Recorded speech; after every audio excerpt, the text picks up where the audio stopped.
Top of the morning, my fellow peasants. Okay, so I've just woken up. I mean, literally within half an hour, I've got to my desk and I'm recording this bad boy, episode Yuffie's ending. I only experienced it last night and I've not had that long to dissect it, but the headcanons, man.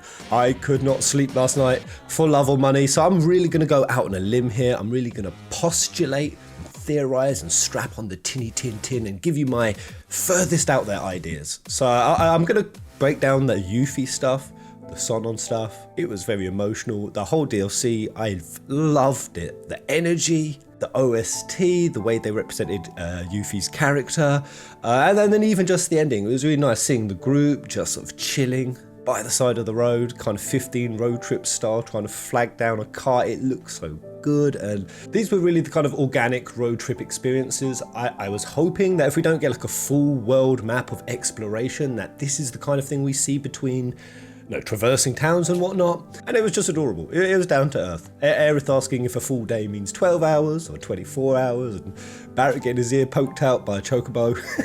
But I think you guys get where I really want to start this theory, because it's the most exciting bit. Zack being at the church, so the scene cuts to Zack. He's out front preparing his lines for Aerith, and I mean, this immediately tells us a lot that we need to know, that Zack genuinely thinks he's still in the same world as Aerith, the same timeline, the same gradient of the live stream. There's a lot of really loaded terms for how people are describing what the bloody hell's happening. Like, is Zack in a different timeline? Is he on the Terrier timeline? Is it an alternate one? Is he actually in the same timeline? And this is all just one looping event, caused by the singularity. Well, I think it becomes very clear when he bursts through that church door, man.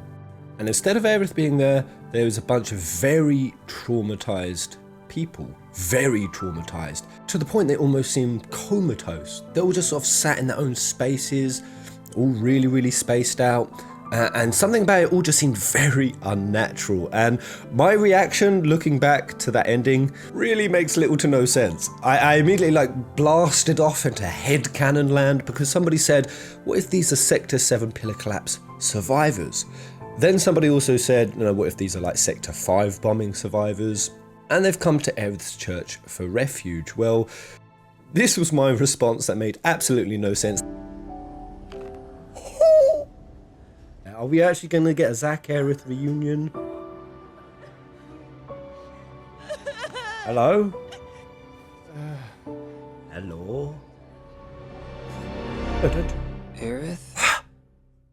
What does that mean? Wait, there's people crying in Aerith's church. Hello? Is Zack out the live stream? Is he in the live stream? Are we on another timeline? Are we at different gradients of the live stream? What happening? It's not plateful survivors. It's not people in purgatory who are seeking salvation. Yep, I immediately went to the thought, all of those people in that church are dead. This is not reality. I have for the longest of times had this theory that whether it's dream space, whether it's a gradient of the live stream, that not everything is as it seems, and that everything Square puts in this game, including the minor design choices, the changes. I mean, you guys remember me covering the vid that there's 2 Midgars, and that only came from because the stickers on the reactor are laid out differently. One of them is a brand new design and the other one is very distinctly OG FF7. And when we couple that with everything that Aerith can do, everything that Sephiroth knows, the way that the characters are acting different as if they have intuitive awareness of the previous mistakes they've made, I've for the longest time said that within FF7 Remake, this new saga, exists still the original FF7. Like, original exists within FF7R. And that it's possible that Zack is still on that timeline, if you will. If you want to call that the Terrier timeline, the Beagle timeline, that's what the crisp packet was showing us. But I will admit, even then, I still had my doubts. I still had other thoughts that, maybe this is one looping timeline or some grandfather paradox kind of thing. And Zack is actually in the game, in the same realm as Cloud and the gang. And that's why I thought, maybe he was the one who saved Wedge or Jesse or Biggs off the pillar. Maybe Zack was doing some shenanigans and the stamp logos of the hint of that. But no.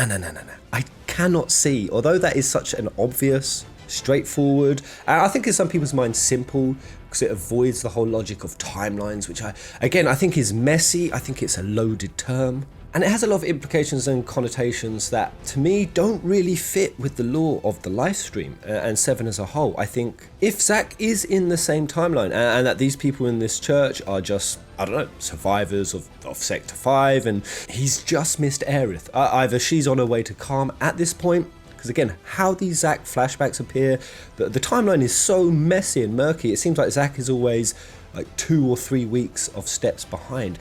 And I'm going to be talking about that period of 2 to 3 weeks, because I think I've got the answer for it. But the reason my brain does not compute this as a genuine Zack in the same timeline is because think of how this is going to play out going forward. It really won't make sense. Are we supposed to believe that Zack, after dropping Cloud back to Midgar, was as eager and enthusiastic to see Aerith as he was? No, as he very clearly is at this door, that he didn't go immediately to Aerith's church. We have to assume, okay, maybe he went and took Cloud's body somewhere safe. He didn't take Cloud straight to Aerith's church. By that same logic, we then have to assume that that process was weeks because, again, when Zack and Cloud get out the Mako tank, that is months before the beginning of FF7. And I've always talked about how strange it is that Square have changed that very important part of FF7's opening. The period of time when Cloud comes to Sector 7, meets Tifa, and of course he's extremely Mako poisoned. The Mako poisoning that we don't really see Cloud having that much of now. We've actually had it specified to us that the period of time of Tifa nursing Cloud back to health for weeks or a month hasn't happened. They've only met a few days before the first bombing mission. So that is a very significant change at the start of the timeline. So why have they done it? Have they honestly done it just to keep Zack 10 paces behind Aerith and the gang, so that he's just frustratingly missing them all the time? No, none of that makes sense. And I don't think it makes sense because realistically, do we want Zack in the real world? I love the dude. I freaking love the man. And I'm really kind of happy to see them bring him back to life, but only in a hypothetical non-reality scenario, because what's going to happen? Are we supposed to believe that Zack's going to remain a bumbling fool 20 paces behind, that he's not going to eventually catch up to Cloud and the gang? Are we supposed to believe that Zack's been in Midgar the whole time that the plate collapse has happened, when Sephiroth attacked the city, and that Zack just sat on the sidelines doing nothing? That is antithetical to Zack's personality. And I just don't think any of it makes sense, because what eventually happens when he does catch up to the group? Because Zack is such a big personality. He carries so much integral stuff for Cloud and for Aerith. He has so many answers to things that were the mystery of original FF7, like exactly what happened at Nibelheim, Cloud discovering himself, and all the relationship, like the love triangle between Aerith, Cloud, and Tifa. If you put Zack back into the equation, all of that dissolves in an instant. Zack is a huge personality, and it would change the dynamics of the FF7 story so much, I believe, that it would barely be recognizable to original FF7. And it would just be nearly impossible to balance Zack's character through all those events and them stay anything like what we remember them to be, including Aerith's death and just so many other plot points. So do we really want Square to have to go through this difficult balancing act of Zack just so that we have a what if Zack survived scenario? I don't think so. And I know that sometimes the most simple answer is often the correct one, and it really could be timelines. Maybe this is an alternate timeline. Maybe Zack is actually in the real world and there's something else going on. I'm not going to dismiss that those could be possible, but I think that Zack is still dead. I think that all the people in this church are also dead, but they are dead on the original timeline. Right, it's time to strap on the tinny tin tin. We dive in deep. You guys probably already know, because now I'm weeks late to episode Yuffie, that the cross in the church is different. The cross we have shown to us in a very obvious and predominant shot when Zack enters is a wooden cross. It's a symbol of faith, of purity, of religion. What religion specifically? Well, we're most likely just worship to Gaia. We've never really had specific infos about religions in FF7, but typically they worship the deities, and they always come back to like the Cetra, Minerva, and the planet. You know, Wutai, for example, they kind of deify Leviathan, who, as we found out in the VR, they're all previous Cetra. All these summons were previously Cetra who donated their life essence to becoming guardians of the planet. Shiva was a Cetra queen who created the snowstorm to try to heal the planet's wound from the meteor. Rama, we found out in episode Yuffie. Again, he'd most likely be a Cetra, and that he was trying to teach humanity about the importance of law and order. Something that is so pivotal to the 7 Remake story, because law and order is what's trying to be imposed. I kept saying, like the new Loki TV show where there's a sacred timeline. We could really look at 7 Remake as, you know, and the Whispers, they were trying to keep Original's timeline in place. That's very clear to us, and we could consider that the sacred timeline. Sacred because, of course, that's the only version of the timeline that the planet knows it will survive from. Anything else is a wild card, a risk. The planet has known this for a long time, and perhaps been keeping this narrative in place for a long time, because there is the Harbinger, a weapon that directly controls destiny. And while it makes tremendous sense that it would want to keep a version of events where, you know, all living things on the planet survive, of course it bumps up against free will, which is such a core Final Fantasy concept. You know, free will is being violated in this scenario, and we can see that's why Aerith has broken destiny. As much as she doubted the decision, as much as she tried to even implore with the Whispers, you know, can you let us through and stuff, it wasn't budging, and it was using tormented souls, wailing in pain, grief and fear. That's what the Whispers were. And the planet was using them to keep a timeline in place. For survival, yes, but also hurting itself, hurting the souls, violating the natural order of things. That was also happening. And that's why, you know, Aerith calls Sephiroth out for his disregard of memory, like rain rolling off his back. Seph has violated the natural order of things, and I believe that that is what Zack was witnessing. That's what he was walking in on and realizing when he saw those survivors, if you will, in the church. I don't think they've survived shit, but that's what this very ominous scene was. Because let's just watch the scene, like really look at the tone, the music, the behavior of the people in this church. Does any of this seem normal?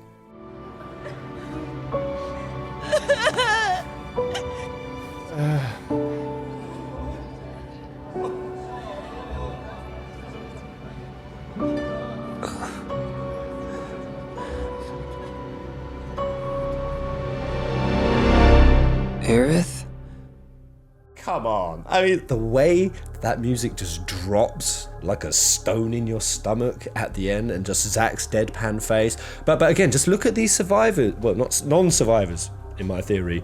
Look how weird they are. They're all just sort of set separately. So, you know, some of them are interacting, but I mean, like, look at this girl here. She is just spaced out, staring up at a wall. Got some dude just like huddled by himself. You've got some people mumbling to themselves. Now I get it, it's possible that if this is like freshly from a traumatic event, like it just happened, that it could warrant this kind of behavior. I mean, even after the Sector 5 bombing, and when we leave, we see a lot of people sat around, but they're all like very vocal, they're all kind of helping each other out a lot more. Then we just go to Sector 7 pillar collapse. That had just freshly happened, and everyone was banding together, helping each other out. They were orchestrating an evacuation. There seemed some urgency, some self-control and kind of presence to their behavior. So we've seen traumatic events, and none of them look or feel like this one. This feels like a bunch of dead souls that are trapped in purgatory, that have just freshly entered the livestream, and as per all the descriptions of maiden who travels through the planet. Now this is why I don't like to say alternative timelines. I like to say the depth of the gradient of the livestream, like how close to the heart of the planet, because throughout FF7's history we have heard this term again and again, the heart of the planet, getting trapped near to it, close to it, how deep you can go. You know, that's all very much described in Maiden Who Travels the Planet, when Aerith feels like she's sinking deeper and deeper into it, and then as she's going deeper, she's meeting different characters at different levels, and that level can kind of be determined by just how stuck they are in, again, negative and bad energies, in regrets. I kind of see the livestream like a multi-layered sandwich now, and I should make a chart for this at some point, but if you think like the first layer, the deepest layer, that's the heart of the planet, and there's access points from the real world to here. The Northern Craters one, Minerva's Grove, Aerith's Flower Garden, like we've seen that these are access points to the livestream. That's how the livestream waters came up and healed the Geostigma and Advent children, and then I think like some gradient above that, the heart, We could have the Promised Land, potentially the Elysium, the Nirvana stage in the live stream that souls would go to. Then slightly above that, I'd say we have the ancient Setras. You know, we meet one in original FF7, and it's basically lost the ability to speak, communicate. They decided not to dissolve into the live stream, to remain as guardians. And it was kind of flawed by their decision that for like thousands of years, lingering as just spirits rather than resting and moving on, like they could be the next level, like where their souls are. And I say that because when Aerith goes into the live stream, this time in the live stream White chapters, she actually collects those Cetra souls as their allies. They basically give themselves over to her. So Aerith has been to that gradient. Then we move slightly up.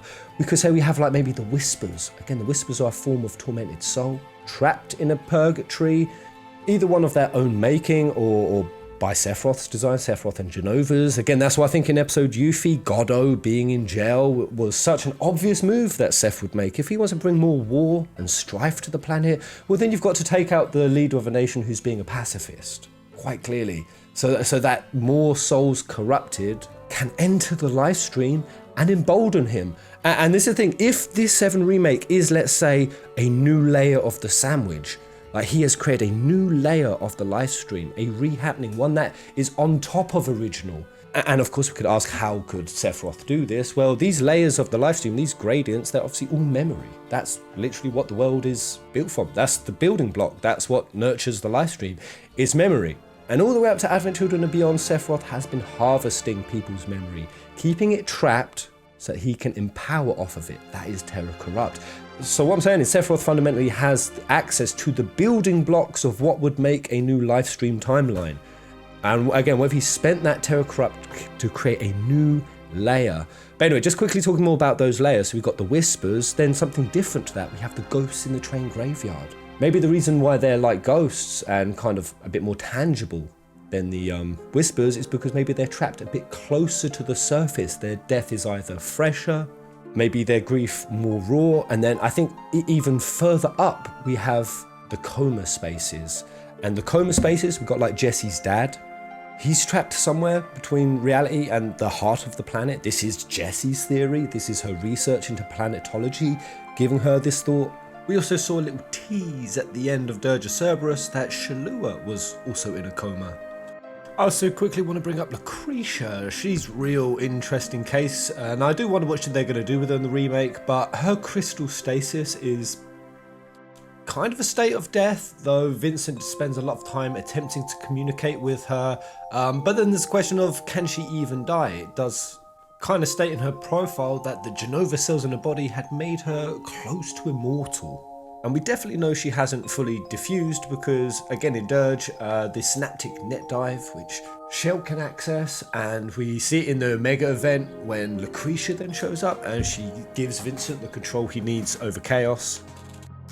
And I'm mentioning S&D just because it is another one of the bazillion wildcard elements that exist in FF7, and S&D, when you read it, it kind of is like a live stream, like an artificial live stream. It pretty much has all the basic functions. S&D enables people to enter each other's minds, share thoughts, even memories with them. They can even artificially create memories or emotions. And it's all hooked up to the worldwide network, which is one just huge virtual reality information gathering network. And yeah, the only other person who we've seen S&D other than Shell is Weiss, and we saw what a sneaky boy he's planning to be, or was it in episode Yuffie, allowing the Shinra scientists to create a data version of him. And we've seen him now directly embroiled in some scheme with old Chadley, Hojo's AI. And I'm telling you, my peasants, my dudes, my dudettes, we have to keep an eye on Chadley. I really think we could be underestimating him, and I think Square want us to do that by giving him this young, pubescent, weird androidy kind of derp personality. But not only did Chadley just say he's made Weiss more powerful than he ever was, and bearing in mind Weiss was pretty much one of the most powerful beings in existence, especially after he merged with Omega, and it took Vincent, obviously a planetary weapon, that's what Vince is, chaos it is. And I think we're seeing the breakdown, the lines between the technology of Shinra and the live stream. I think the gap has completely closed, because what else is Chadley mining? He's, other than Cloud and Weiss, he's also doing the summons. The freaking summons. I mean, the most ancient of memory on the planet, the most ancient of Cetra. So how deep is Chadley assessing the live stream, and has the S&D essentially become an artificial live stream? And the reason that's so massive is because that gives the Genesis team, the Genesis, Minerva, Sviets, they're sort of one big faction, and this technology is what could basically give them a bargaining chip at the table in these crazy events where Sephiroth is altering timelines, breaking fundamental laws of reality, doing God knows what to the structure, flow and balance of the live stream itself. And yeah, my whole sandwich and layer thing is totally a headcanon, a postulation upon postulation, but you guys get it. I'm having such a fat old morning ramble here.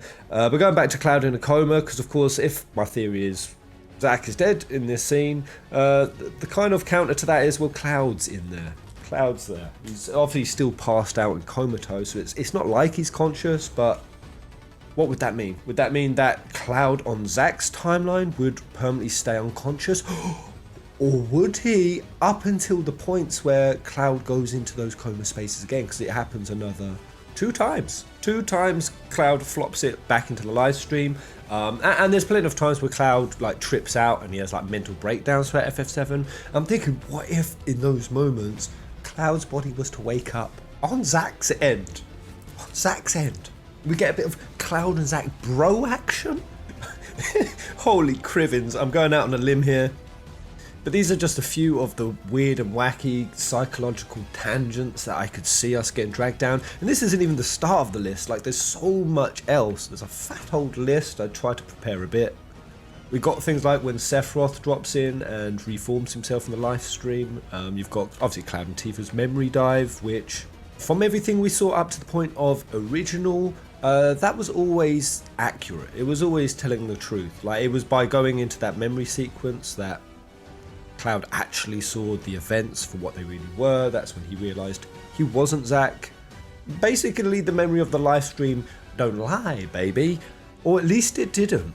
Because now we have the huge amount of Terror Corrupt that I think is very obvious in the game. You know, we got a couple in everything to do with Jenova, so that involves hallucination, impersonation. The ability to manipulate and hijack memory, even embed in kind of like a virus way, a mimetic legacy, so mimeticism, which is more or less an ideological plague, and all the other crazy stuff that Jenova is capable of. Chucking forces of chaos, and then again, even more technology side, we have VR, and we've seen how VR can now be manipulated like it was when Cloud saw that apocalyptic scenario. No, VR has existed since Crisis Core, but now we've seen it being used to create worlds of illusion. and yeah, episode Yuffie even showed simulation, which, if I'm not mistaken, that is new to FF7. The way that simulation technology was presented to us, and in that simulation space we were being sent up against things that are basically being data mined and read from memory again, one of those being Professor Rayleigh or Heretic Rayleigh. That's what it was in the Japanese version. I don't know why they changed it for us, because that's such a drop. That's such a drop. Rayleigh, an old scientist, and them using Heretic again, probably like when they used Heretic Hojo.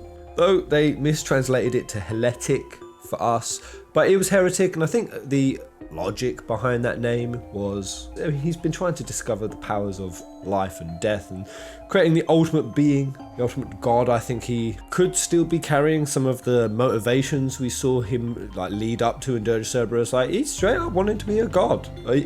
He went to that place, and that's why I think he gets the name Heretic, because I think he's trying to acquire the powers over destruction and rebirth. What the black and the white robed Cetra, I believe, I theorize that they had, and that's heresy. It's a violation of the natural law of things, and again, heresy being committed and a cross being removed from the church in FF7 Remake when it was there in the original, and it's still there in Zack's timeline.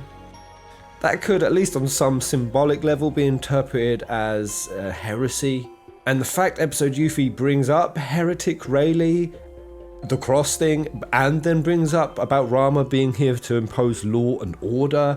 I don't know, it's a little bit thematically hinty. A bit hinty. Then we just have more themes used in 7 Remake, things like intermission, again, the play, the performance, that this is an act. They changed the name of episode Yuffie to be like a performance, and we've got Weiss backing that up with all these weird lines about this being the curtain raising of what is the beginning of the final act. I mean, we got all the Loveless stuff, and Jessie being the princess, cats flitting about the freaking game, and we've got clear examples of where the illusory Seph at the bridge becomes tangible real-world Seph, the bridge between memory and reality. It happened at the bridge, and Cloud was clearly the key. Old Chadley, Chodesworth, he's made that abundantly clear that he data mined Cloud and found some secrets to how it could gain himself free will. That got brought up again in conjuncture with old Chadley sending Cloud up against Weiss and saying that Cloud would be the key. The key to what? Well, I believe figuring out this new layer of the sandwich, to figuring out this new layer of the reality of the live stream. And of course, would this not make sense? Sephiroth, I will never be a memory.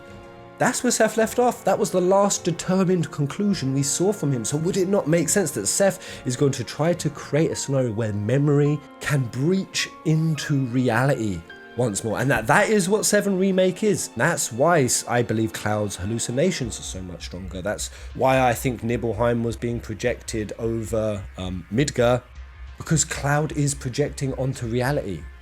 Stuff from OG, because if the OG is a slice, just a sandwich slice below the remake, well, that's going to be a very close distance, and that's why I think things are bleeding into the timeline. That's why Stamp in original, let's say we have the Terrier, why then would Stamp be different in this timeline, the Beagle version? Why does Stamp take on Zack's likeness more? Why is it quite clearly a mirror recreation of Cloud being carried when he's injured?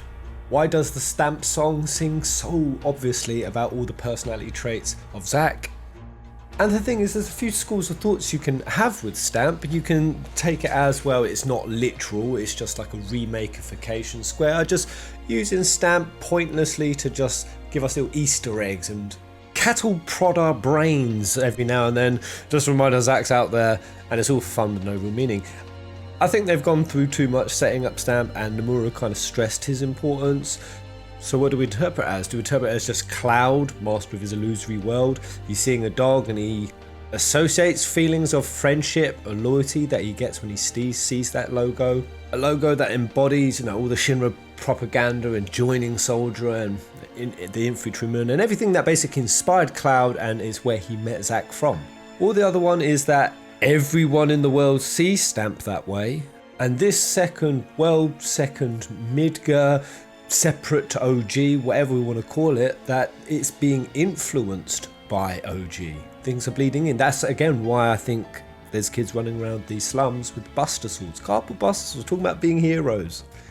We even saw it in the very first trailer of FF7 Remake, and I can only think that it's the ideology of Zack, it's the mimeticism, just like Jenova has a mimetic legacy, something that, does pass through the live stream, but just like we saw the geostigma, which was a manifestation of the condition of the live stream in the human body, and that's why we had Vincent at one point explain to us that the body does have like an internal current and live stream as well. And what I'm wondering is if a corrupted Jenova mimetic legacy can not only just pass through the live stream, but then move into people. And I'm sat wondering, oh my god, if Zack is on the OG timeline, being a hero, saving souls, cultivating a hero meme or mimetics into the live stream, that could similarly moving its way into the human population, into people, into those kids, those orphans who are inspired to try to be heroes. This is why I'm really much more preferring the path of, if we do indeed keep Zack separate from things, but do like Laguna style hopovers to what he's doing, who he's saving. It could be a almost Crisis Core like journey that doesn't actually clash with 7 Remake, it doesn't overpower it or water down the themes of the original, but we basically still get to experience Crisis Core. This is what I'm hoping for most, man. And what we have to answer, or there's a few things we have to answer, if the people in this church are dead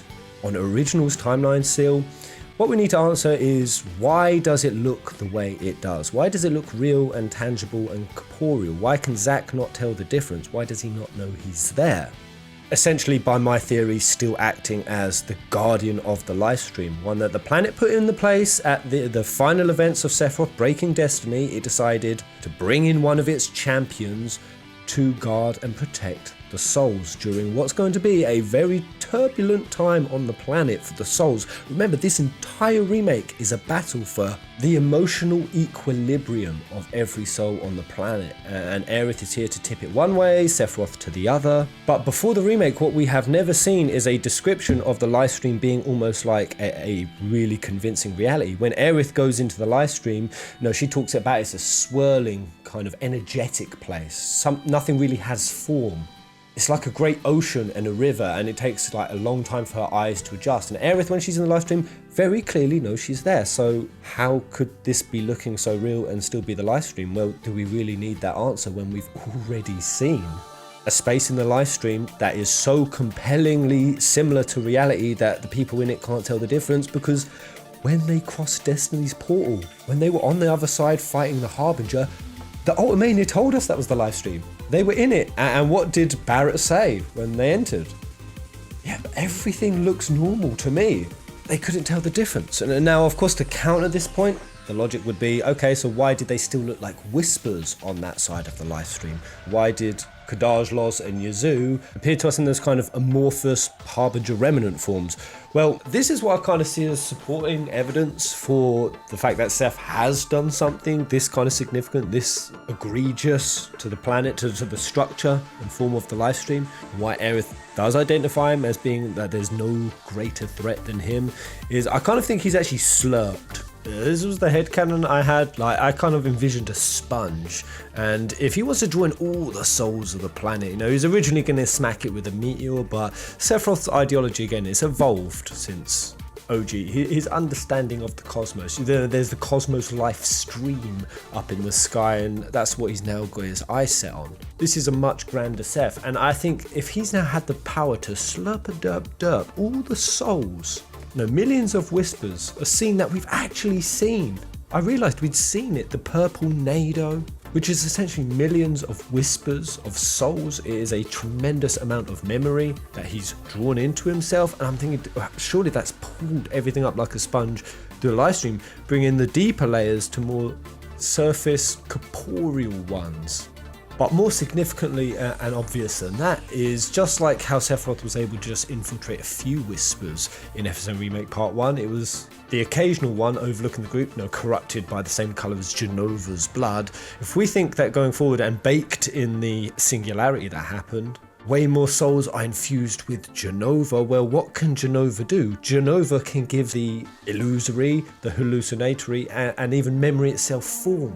It can give form to memory, which would mean if you give form to the whispers, because whispers are memory, all of a sudden the people in the church, they could be whispers, now able to manifest in their original forms. And it's no different really to when Jessie met Aerith in livestream. Jessie had no form to begin with, and as she was drawn closer to the surface, like she detected Aerith's presence, and the slower that she rose up from the livestream, suddenly her hair began to form, then her ponytail. Then the colours started fading in, and then she actually took form. Aerith essentially re-individualized and reorganized Jessie, but she did it for obviously a purpose of compassion, to then aid her in letting go of her regrets. If Sephiroth is able to do essentially the same as Aerith, but for his own twisted maniacal means, where he can individualize souls on Zack's level, but as whispers, again tormented souls, well, these are the individuals who we could be seeing wailing in the church. That is at least a path of logic I could see for Zack being so clearly bamboozled if he's still in the live stream. I'm going to postulate and theorize even further that I think Aerith knew that Zack was where he was, that this is what he is. He's going to be a champion of the souls, and that's why these souls congregated at the church. It makes sense, because what did Aerith say when she went into her trance in her bedroom when the plot ghosts were swarming around her, and her decision to break destiny was starting to be formed? When she tranced out and she said, follow them the yellow flowers, she was planet speaking. She weren't speaking to the people in the room. And while I thought it could have been code to the planet to follow the people who Aerith marks with the yellow flower, like Marlene or Cloud or Tifa, everyone who's had a yellow flower to show that they're allies, what if she was actually speaking to the souls, the spirits? Telling them to follow the yellow flowers because what do they represent? Like the purple and the purple color scheme, the purple flowers represent corruption. The yellow is purification, it's sanctity. Again, Aerith's flower bed is a pathway to the live stream. It's a holy site, a holy space. And what if, and it just makes so much sense to me that Aerith was telling the souls to go there, knowing that she was going to break destiny, knowing that things are going to get much, much worse, that Sephiroth is now in a significant advantage and point of control. Aerith knows this is going to happen, so what would she do? She would try to guard as many souls as she can. She would try to give them a safe haven, a place to go, to try to be safe from Sephiroth, while this is all going on. And if she sent them to the yellow flower, she sent them to the church. And when she crossed Zack at that intersection in the Midgar Weiss and the smile, I think it was her knowing that she was going to be reunited with Zack, but that it's going to come later, because right now she has to try to protect as many souls as she can, and she knows the long night of the soul that is to come. And this is where my brain starts blowing up real hard. Like this is why I might call it the two worlds theory, because what if we do get to do a Crisis Core like journey? We get some Zack specific DLCs of him meeting some of the characters, because of course, do we know if Biggs is waking up on Cloud's side or Zack's side? And if Biggs is still alive in the quote-unquote real world, does that mean Jesse and Wedge aren't? What about old GJ and Neo and all the other Avalanche members who just got squished? And this is where I start like leaning into the symbolism that is so carefully being set up by Square. You know, not just the yellow flowers. And I mean, the idea of this being a pocket of safe haven within a corrupted live stream, the cross kind of symbolically shows that, whether it's been removed or concreted over. It's kind of showing that in Cloud's version of the world, the church is no longer a sanctified space. But I also start looking at other symbolism, and I start thinking, are we actually going to go into a Crisis Core Zack story where, you know, he's having to fight off the forces of darkness, he's having to hold up the areas of the live stream that are still safe. Genesis could appear. No one wants Genesis in FF7R, but would we be up for him in this scenario? I mean, after all, Minerva cast him into the live stream so that he could learn more, so that he could evolve his character. There was more for him to do. And the thing with Genesis and the Sviets and Weiss is they're all about purification. They are anti-live stream corruption. And while their ideology is through force, control, and no small smattering of savagery, but what if Zack meets Genesis in there? And I could actually see that their interests, their goals right now would actually be temporarily aligned. In a scenario where Seph is trying to corrupt the entire stream, we could actually see Genesis like have a big arc, a big return. Maybe he even comes back with a white wing. Oh my gosh, imagine. Or freaking Angeal bounces back in. And just looking at some of the other core symbolisms for what I think could be hinting at what could go on Zack's end of things is, again, he's got the association with Stamp. I think that's really clear. But what episode Yuffie introduced is an association of the Moogle with Avalanche. Now, of course, it's not Barrett's Cell that using it. It's more the Wutai Avalanche, GJ's. Is that how you say his name? GJ. He had the Moogle hood, and we had to like look for the Moogle posters. It was basically being associated as an Avalanche calling card. And then in episode Yuffie, we have that random scene where a teacher is telling a child's story about how Stamp, the good little boy that he is, has teamed up with the Moogle to get his loaf of bread back.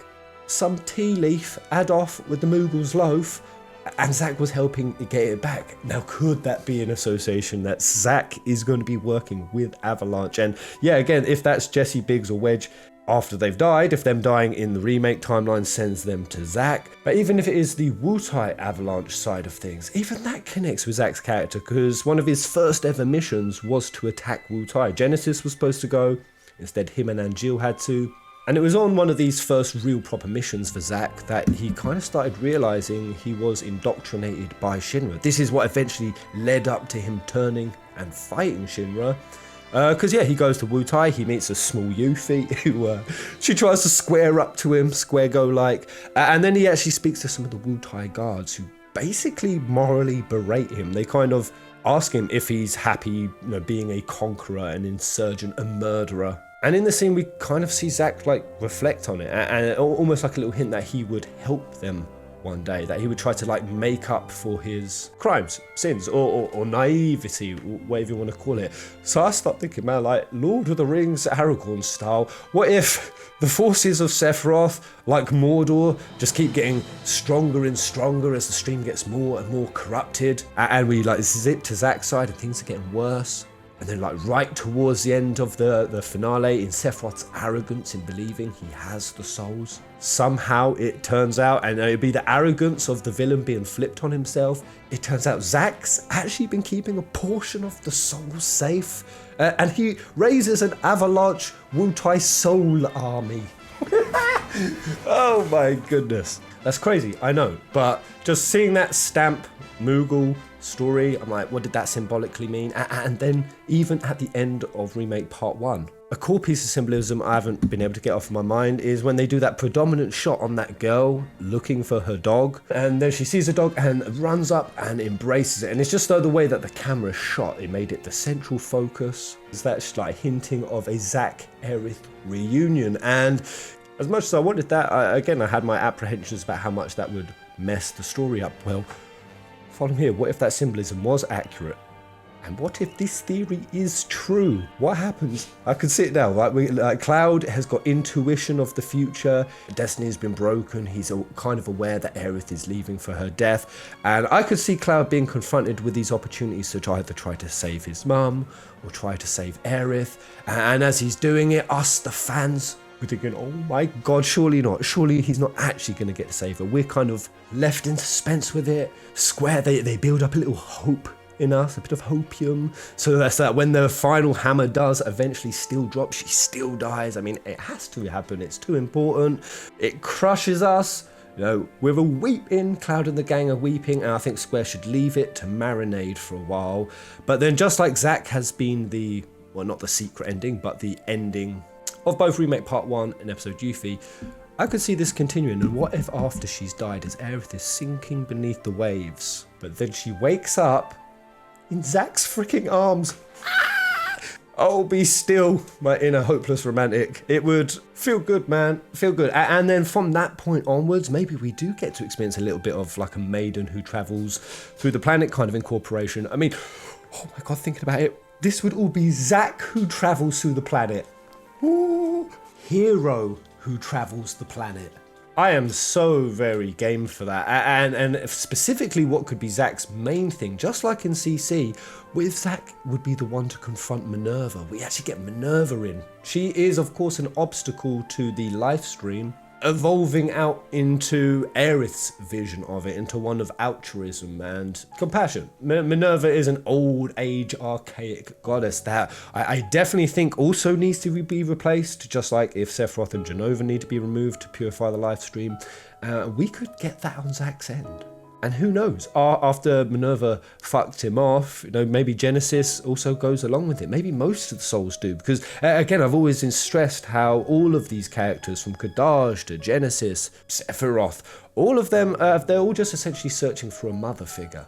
And again, in Advent Children, Aerith is called Mother. We see her accepting souls, including Kadaj, into the live stream. But it was all very ambiguous that Aerith had transitioned into that live stream goddess role. I think this is how it could happen. And one final thing I want to leave off for this video, just going back to that 3-week to 1 month time discrepancy that I feel absolutely exists, and Square have changed way too many details around the timeline to kind of make it obvious, just as Cloud and the gang are leaving Midgar, Zack's coming into it. And why did they change the period of time that Tifa was nursing Cloud back to health? I think that detail alone solidifies that Zack isn't 3 steps or a month behind, but that it's at the same time. It's simply that Zack's timeline, the OG one, is staggered, is intentionally staggered by 3 weeks to a month.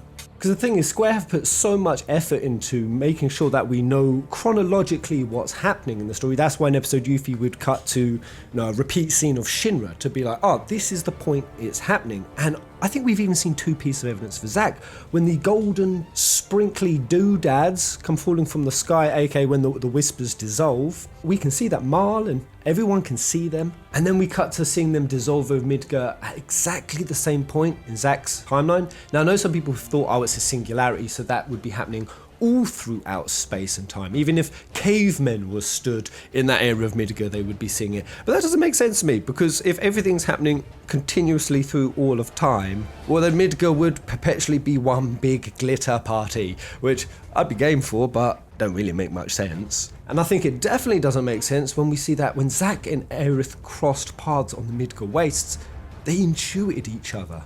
I don't think that's just shown to be like, oh yeah, Zack had gone past this way, a month ago. Or Zack's over on a different timeline and it happened a month ago. Because why? Why would they intuit themselves at that exact point? Why wouldn't it be near the Midgar gates? Why wouldn't it be near the church?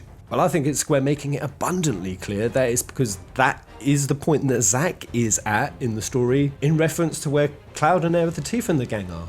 So I was sat up in bed, my peasants, Tasha snoring away next to me, my brain flipping over and over this 3-week to 1 month time discrepancy. And the best answer, or an answer, the one that my brain finds the most juiciest, is that the answer lies with Sephiroth and what the intention for him opening this new livestream timeline was. We've got to think like Seph. If you're going to be reopening a livestream event, a dimension, a timeline, whatever it is, and your goal is to draw out destiny, the planet's weapon of destiny. So what you know you've got to do is you've got to screw as much up in the timeline as you can. So much so that the whispers can't revert it. So it has to be a big amount of interference. And we saw Sephiroth on the highway, the moment when he says destiny comes.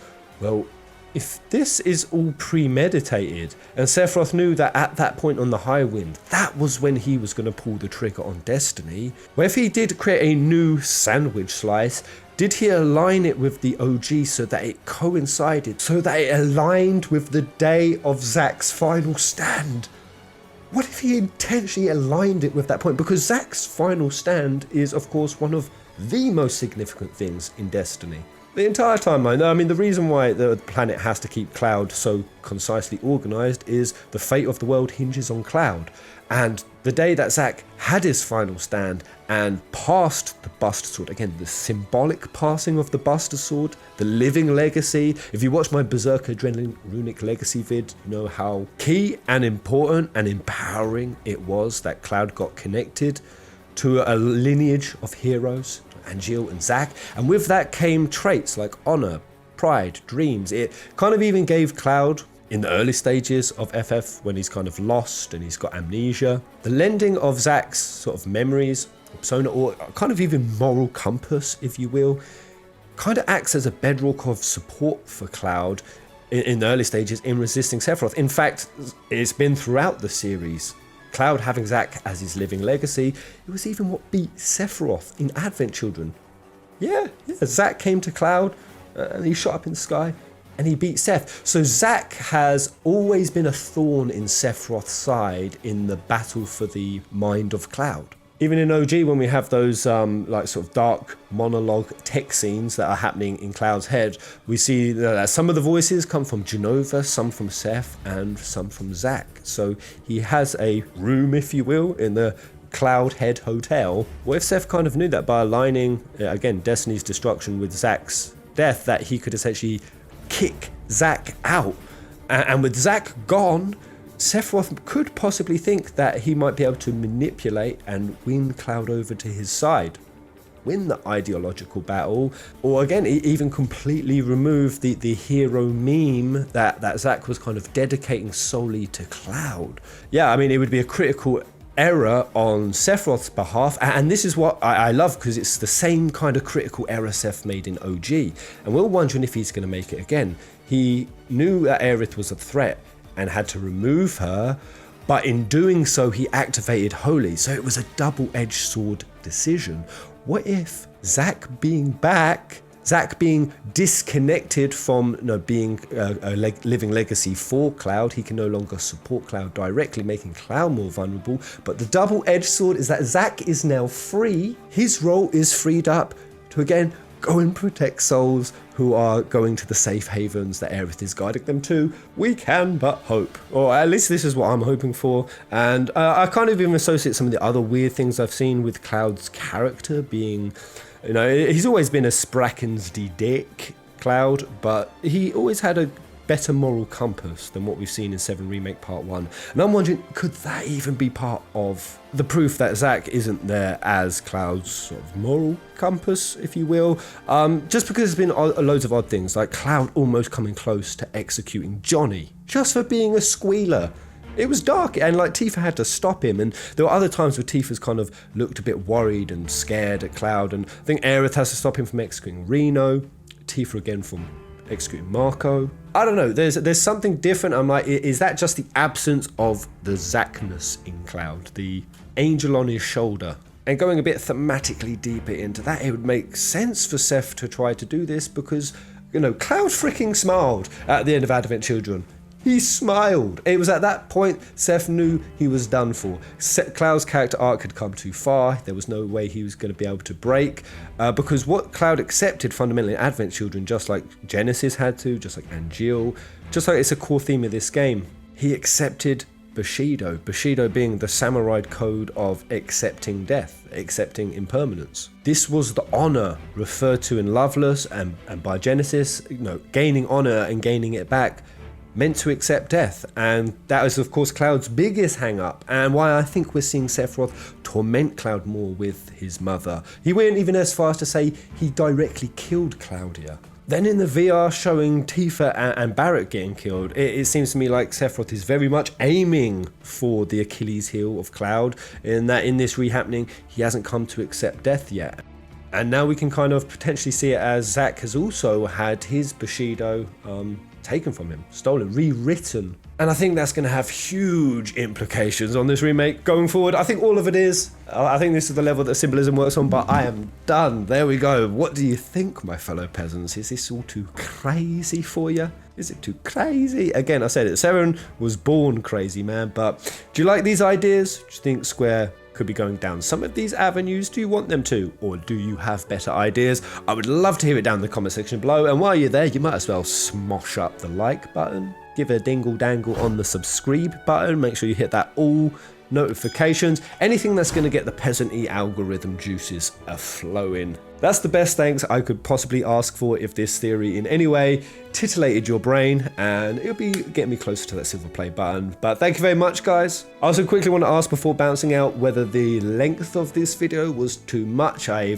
said it on Twitter, but I'm getting very like self-conscious doing these long form kind of vids, especially in a world where TikTok and Instagram Reels and even YouTube Shorts are now a thing. I'm thinking I'm a madman for not doing more short form content, but let me know. Cheers, my dears, and I'll see you on the next video. Cool.